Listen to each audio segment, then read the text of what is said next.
Hari Raya Idul Fitri 1447 Hijriah menjadi momen membahagiakan bagi penyanyi dangdut Iis Dahlia. Bagaimana tidak, di hari Lebaran Isda bahagia karena bisa kumpul bareng suami, anak, dan calon mantunya.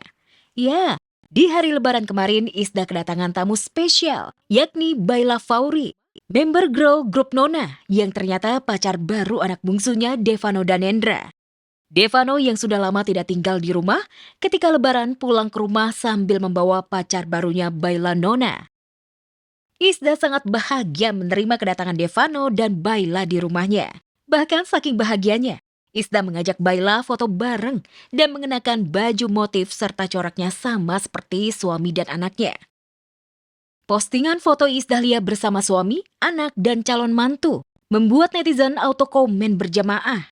Ada yang julid tapi lebih banyak yang kaget melihat Iis Dahlia mengajak Baila Fauri pakai dress code lebaran yang sama dengan suami dan anaknya. Lantas apakah ini kode keras kalau Iis Dahlia sudah siap bakal punya mantu dan menjadikan Baila Fauri sebagai anggota keluarganya yang baru? Kalau tamu itu adalah raja atau ratu, jadi ya udah kita rajakan tamu-tamu ini gitu. Bukan kita yang mengumpulkan keluarga, nanti akhirnya kita jadi jauh. Jadi aku tuh selalu kepengen bahwa keluarga itu ya keluarga, harus saling kenal, saling deket. Makin lamanya bukan karena gimana-gimana sih, tapi karena digangguin, digodain gitu.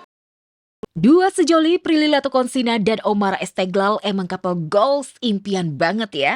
Ya, tak cuma sama-sama berotak encer, jago akting dan kebucinan abis. Prilly dan Omara ternyata pasangan kekasih yang sama-sama super duper jahil.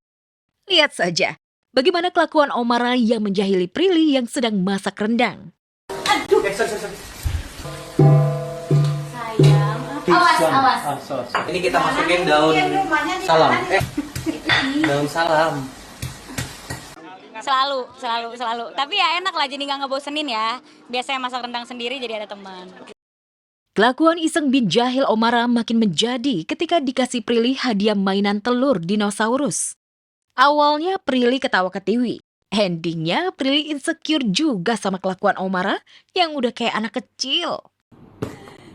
Yes. Telur T-Rex. Terus dia main. Nanti dia akan retak terus T-Rexnya keluar dari Cool. Thank you. Oh, tidak segini. Stop. Udah waktunya nggak main. Nggak ada waktunya main udah. Nggak apa-apa sih hiburan aku. Kalau nggak ada sepi soalnya. Baru juga hati netizen dibuat adem karena dikira sudah akur, ternyata anggapan bahwa Tasya Atasya dan Tasya Farasya sudah kembali baikan hanya mimpi belaka. Pada saat sesi foto lebaran keluarga, Tasya dan Tasya memang sempat terlihat saling mengobrol. Pemandangan yang menyejukkan hati ini pun membuat netizen yakin bahwa kakak beradik yang pernah berseteru ini sudah mulai damai. Ternyata foto yang diunggah oleh Selfie Salafia, kakak tertua dari Tasya, diprotes keras langsung yang datang dari Tasya. Ia memberikan klarifikasi bahwa hubungannya dengan keluarga termasuk Tasya, Selfie dan Ibu Ala sang ibunda belumlah damai.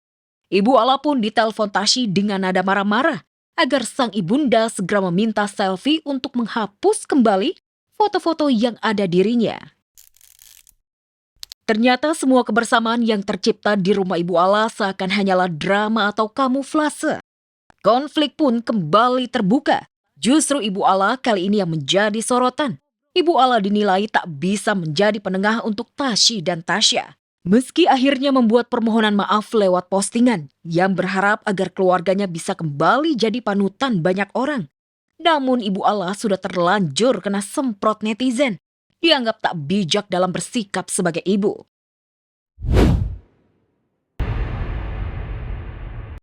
Momen Lebaran ternyata tidak bisa menyatukan kembali Wardah Tina Mawar dan Insanul Fahmi sebagai sepasang suami istri.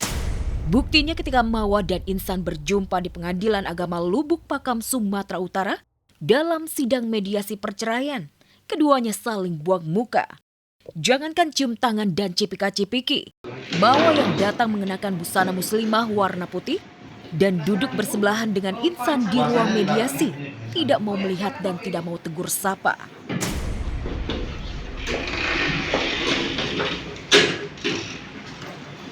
Selesai sidang mediasi, Mawa langsung pergi meninggalkan Insan begitu saja tanpa pamitan.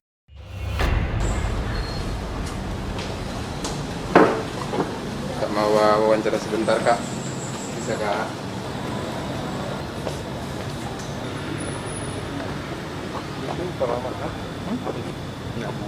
Oke, dah. Yuk.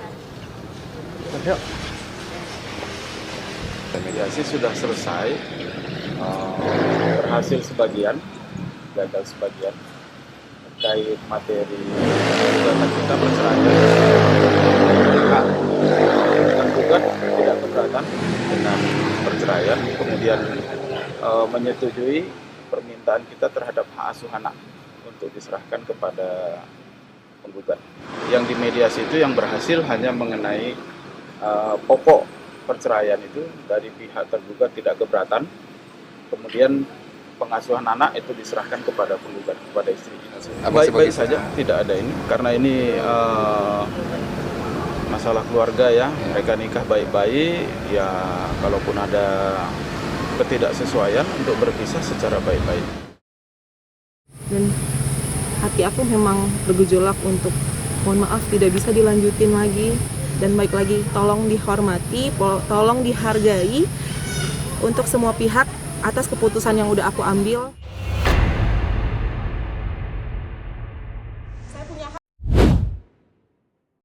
Pertemuan antara Denada Tambunan dan Ressa Rosano di momen Lebaran kemarin ternyata bukan hanya membahas konflik mereka yang sempat viral kemarin. Ya, dalam pertemuan itu, Dena mengajukan permintaan agar Ressa tinggal bersamanya di rumah mewahnya di Jakarta. Namun permintaan Dena rupanya belum disetujui oleh Ressa karena pria berusia 24 tahun itu masih mempertimbangkan perasaan Ibu Ratih yang belum rela berpisah darinya.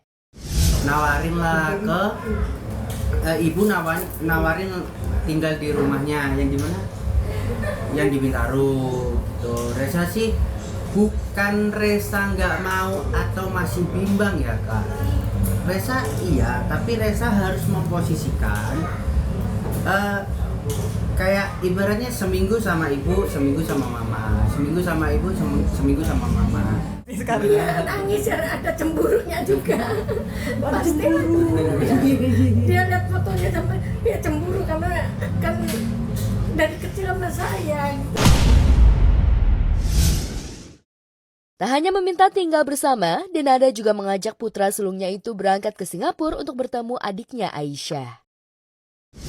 Iya, mau ke Singapura. Ketemu mau lah Kak, siapa yang nggak mau banget ketemu adik yang selama ini ketemunya cuma beberapa kali kan, apalagi adiknya Ressa juga tahu Ressa ini siapa kayak gitu, mau banget tapi itu ada waktunya. Namun benarkah dalam pertemuan keluarga itu, Denada juga memohon agar Ressa mencabut gugatannya di Pengadilan Negeri Banyuwangi. Denada sepertinya takut karena dalam gugatannya ia dituntut senilai 7 miliar oleh pihak Ressa. Kemarin memang saat kumpul memang intimate keluarga memang mengarahnya sih ke sana gitu, tapi semua kan butuh proses dan waktu, jadi kita mohon bantuannya untuk teman-teman, doakan semuanya supaya prosesnya lancar. Karena ini kan udah masuk ke gugatan ya, pengadilan, jadi ya aku bilang ya nanti kita akan bahas lebih detail lagi sebaiknya gimana.